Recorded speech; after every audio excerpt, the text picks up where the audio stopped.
Mene бүгін Тәуелбай елінің Ұшқыдық ауылында үлкен той-думанын есігін ашқалы отыр екенбіз. Бұл да болса міне көптен күткен ұлы той демекші достымыз Қадырбай мен Гүлжайнаның ұлы, яғни баламыз Рахатжанның басы міне екеу болып отыр екен.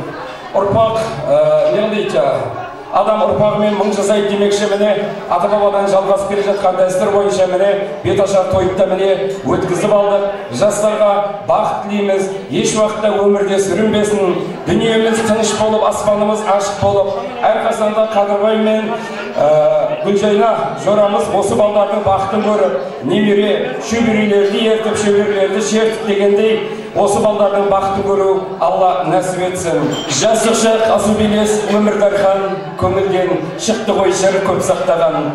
Екі жас құттықтайман шын жүректен, құтты болсын қадамдарың алға басқан. Достық аты менің жарқын шұғылам, ол мәңгілік сөнбейді деп ұғынам. Ұлы достық құдіреті деп білем, дүниені тербеп тұрған тұнық ән демекші.